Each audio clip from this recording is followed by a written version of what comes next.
সর্বপ্রথমে মহান ঈশ্বরকে ধন্যবাদ দিই এবং সকলকে একটিবার প্রভু যীশু খ্রিস্টের নামেতে শুভেচ্ছা জানাই। সকলকে জয় যীশু। আসুন আমরা এই সময় ঈশ্বর বাক্য শুনি। পরম গীত তার 2 অধ্যায় 17 পদ।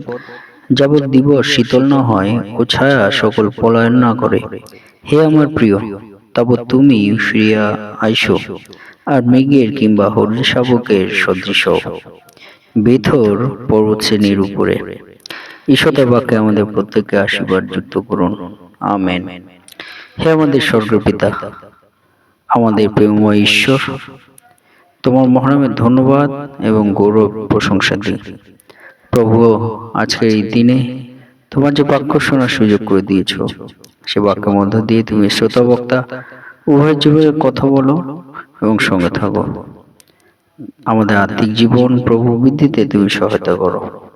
প্রার্থনা একমাত্র রাজাদের রাজা, প্রভুদের প্রভু, নাসরত জীবিত যীশু খ্রিস্ট নামে চায়। আমেন। জয় যীশু।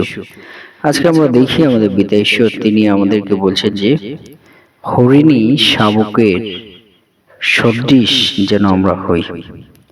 এই হরিণী শাবকের সদৃশ পিতা ঈশ্বর তিনি আমাদের বাক্যের মধ্য দিয়ে আজকে যদি আত্মিকতার মধ্য দিয়ে আমরা আলোচনা করি, তাহলে ঈশ্বর আমাদের হরিণী শাবকের সদৃশ আমাদেরকে হয়ে থাকতে বলছে।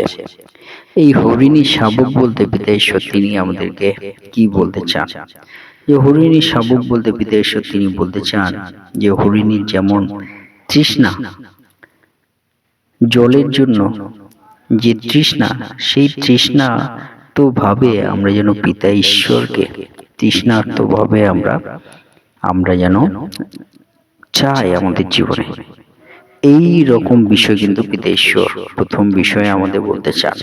হরিণী শাবক যখন জলের জন্য পিপাসিত হয়, তৃষ্ণার্ত হয়, তেমনি পিতা ঈশ্বর তিনি আমাদেরকে বলছেন হরিণী শাবকের মতো হতে, অর্থাৎ তার যে পিপাসা বা তৃষ্ণার্ত অবস্থায় থাকে, সেভাবে ঈশ্বরের জন্য আমরা তৃষ্ণার্ত বা পিপাসিত, ঈশ্বরকে আমরা চাই। এই রকম ভাবে আমাদের জীবন পিতা ঈশ্বর থাকার বিষয়ে আমাদের বাক্যের মধ্য দিয়ে বলতে চাইছেন। যদি আজকে আমরা আলোচনা করি আত্মিকতার মধ্য দিয়ে, তাহলে আমাদেরকে ঈশ্বরকে হরিণী শাবকের মতো চাইতে হইবে। হরিণী শাবকের মতো পিতা ঈশ্বরকে ডাকতে হবে। সে বিষয়ে পিতা ঈশ্বর হরিণী শাবকের মতো আমরা পিতা ঈশ্বরের অন্বেষণ খোঁজ আমাদের জীবনে থাকতে হবে। সে বিষয়ে পিতা ঈশ্বর তিনি আমাদেরকে বলতে চাইছেন। এবং 2 নম্বর বিষয় পিতা ঈশ্বর তিনি আমাদেরকে বলতে চান, যখন আমাদের জীবনে কঠিন সময় আসে, হরিণ কি করে?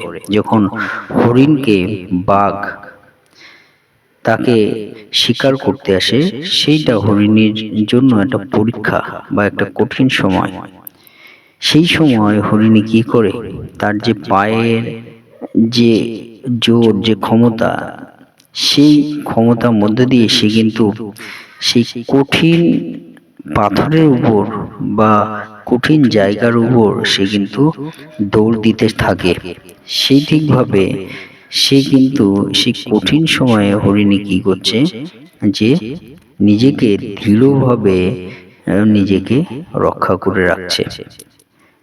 সেদিকভাবে পিতা ঈশ্বর তিনি আমাদের হরিণীর মতো হতে বলছেন। বলতে কঠিন সময় আমাদের জীবনে, কঠিন সময়ে আমাদেরকে কিন্তু সেইভাবে দৃঢ়ভাবে থাকার বিষয় বলছেন। ঈশ্বরে যেন আমরা দৃঢ়ভাবে আমরা থাকি। যে কোনো ভাবে হোক আমরা এদিক ওদিক করে আমাদের কঠিন সময় যেখানেই আমরা থাকি না কেন, আমাদেরকে হরিণের মতো দৃঢ়তা ভাবে আমাদেরকে থাকতে হবে। সেটি ভাবে ঈশ্বরের প্রতি আমাদের সেই দৃঢ়তা সহকারে আমাদের থাকতে হবে।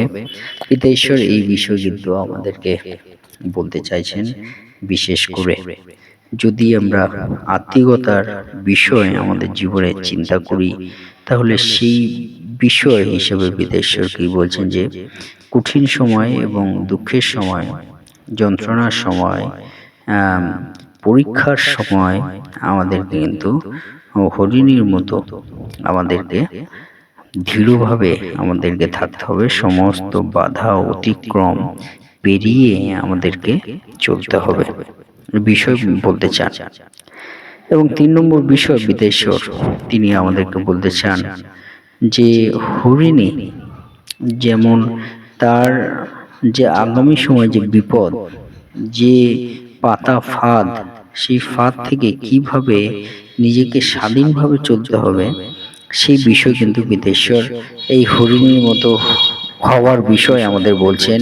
যে হরিণী যেমন বিভিন্ন ফাঁদ বা বিভিন্ন তার সম্মুখে যে সমস্যাগুলো, তা থেকে কিভাবে নিজেকে মুক্ত করে চলে, কিভাবে নিজেকে বাঁচিয়ে রেখে চলে, সেটিভাবে হরিণী শাবকের মতো হতে বলছেন। বলতে পিতা ঈশ্বর আমাদেরকে সেইভাবে বিভিন্ন পাতা ফাঁদ বা আমাদের আগামী যে সমস্যাগুলো, সেই সমস্যা থেকে কিভাবে মুক্ত হয়ে চলতে হবে সে বিষয়ে কিন্তু পিতা ঈশ্বর তিনি আমাদেরকে বলছেন যে হরিণীর মতো যেন আমরা বিভিন্ন পাতা ফাঁদ থেকে মুক্তভাবে আমরা চলি।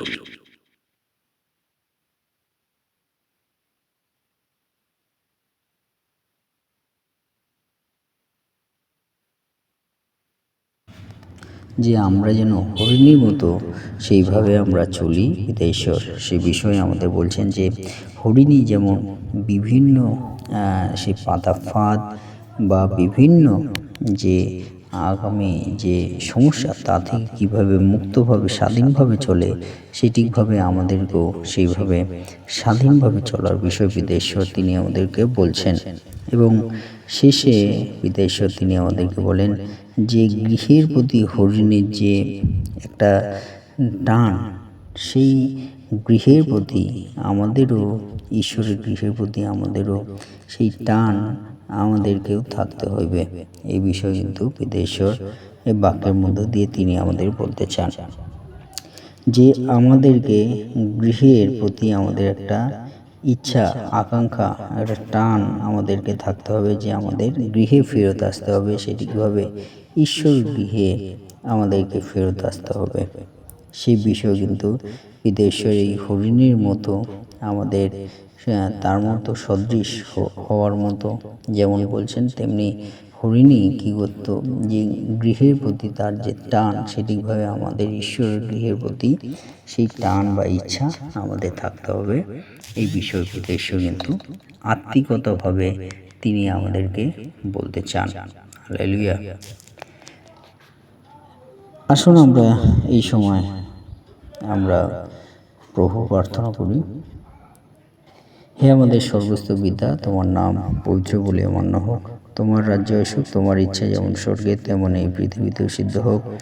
আজ আমাদের প্রয়োজনীয় খাদ্য আজ আমাদেরকে দাও, আর আমাদের অপরাধ সকল ক্ষমা করো, যেমন আমরাও আপন আপন অপরাধীকে ক্ষমা করিয়াছি। আর আমাদের পরীক্ষাতে আনিও না, কিন্তু মন্দ হইতে রক্ষা করো, কারণ রাজ্য, পরাক্রম, মহিমা যুগে যুগে তোমারই হোক। আমেন। এই মুহূর্তে পিতা ঈশ্বরের প্রেম, প্রভু যীশু খ্রিস্টের অনুগ্রহ ও পবিত্র আত্মার সহযোগিতা যুগ থেকে যুগান্ত পর্যন্ত আপনাদের সকলে সহবর্তী হন। আমেন।